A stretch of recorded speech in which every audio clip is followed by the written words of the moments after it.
Bonjour et bienvenue dans mon autre bibliothèque, le lieu où j'entrepose mes meilleures lectures. Sans plus attendre, générique.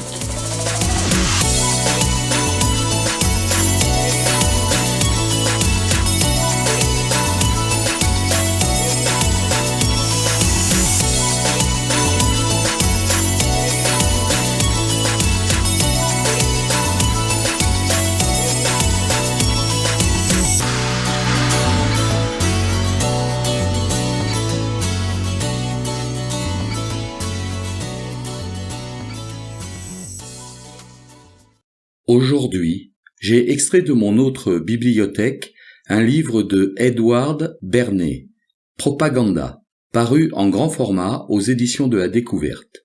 Que renferme ce livre ? L'apparition du suffrage universel a redonné, en théorie, le pouvoir au peuple, mais, afin de continuer à imposer leur propre vision des choses, les gouvernants, les entreprises, les élus et les aspirants à n'importe quelle élection ont élaboré des méthodes visant à infléchir l'opinion des populations.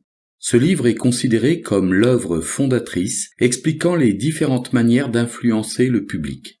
Comment imposer sur le marché une nouvelle marque de lessive ? Comment faire élire un président ? Ces deux questions apparemment sans aucun lien sont pourtant très liées. Le principe est simple. Ne pas supplier le client d'acheter votre produit, mais l'amener petit à petit à ce que ce soit lui qui vous supplie de le lui vendre.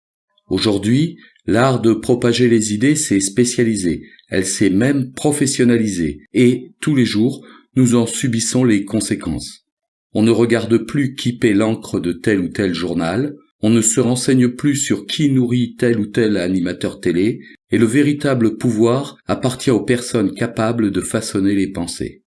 Edward décrypte ici toutes les techniques utilisées. En description de cette vidéo, vous trouverez un lien INA particulièrement intéressant sur l'apport d'Edward Bernays. J'ai aimé les études de cas pratiques. J'ai apprécié la concision du livre ainsi que le vaste panorama des différents champs d'application étudiés. Concernant les éventuelles réserves, c'est bien simple. Elles se résument à un seul mot. Aucune. C'est tout simplement un ouvrage à lire, histoire de ne pas se laisser berner par de simples techniciens de la pensée.